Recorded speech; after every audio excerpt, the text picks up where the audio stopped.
వైసీపీలో సీట్ల మార్పుతో నేతల్లో టెన్షన్ మొదలైంది. ఇప్పటికే కొందరు నేతలు పక్కచూపులు చూస్తూ ఉన్నారు. వచ్చే ఎన్నికల్లో సీటు రాదని భావిస్తున్న నేతలు టీడీపీతో టచ్లోకి వెళ్తున్నారు. టికెట్ హామీ దొరికితే జంపింగ్ కోసం ఎదురు చూస్తున్నారు. తాజాగా కాకినాడ జిల్లా Jaggampeta YCP MLA Jyothula Chantibabu party మారుతున్నట్లు జోరుగా ప్రచారం సాగుతోంది. వైసీపీ టికెట్ రాదని భావిస్తున్న ఆయన టీడీపీ పెద్దలతో చర్చలు జరిపినట్లు సమాచారం. 2019 ఎన్నికల్లో ఆయన టీడీపీ నుంచి వైసీపీలో చేరారు.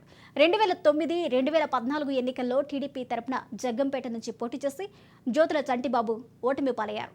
టీడీపీ అధికారంలో ఉన్నప్పుడు ఆయన ఏలూరు ప్రాజెక్ట్ చైర్మన్గా బాధ్యతలు నిర్వర్తించారు.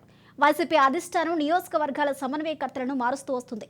దీంతో వైసీపీలో టికెట్ ఆశలు గల్లంతు కావడంతో నేతలు ఇతర పార్టీల వైపు చూస్తున్నారు. నిజమైనటువంటి ప్రజాసేవకుడు ప్రజా అవసరాలకు అనుగుణంగా ఎవడు స్పందిస్తాడు అన్న వాస్తవాన్ని గ్రహించి ఉన్నారు. చాలా కష్టంగా గెలాల్సిన పరిస్థితులు ఉంటాయి. అది సింగిల్ డిజిట్కి వస్తుందో డబల్ డిజిట్కి వస్తుందో నాకు ఇప్పుడు ఉన్నటువంటి ఇన్ఫర్మేషన్ ప్రకారం 160 సీట్లు మాత్రం మేము నెగ్గుతున్నాం. ఇక్కడ జగ్గంపేట నియోజకవర్గంలో ప్రజలు వాస్తవాలు గ్రహించారు. నిజమైనటువంటి ప్రజాసేవకుడు ప్రజా అవసరాలకు అనుగుణంగా ఎవడు స్పందిస్తాడు అన్న వాస్తవాన్ని గ్రహించి ఉన్నారు.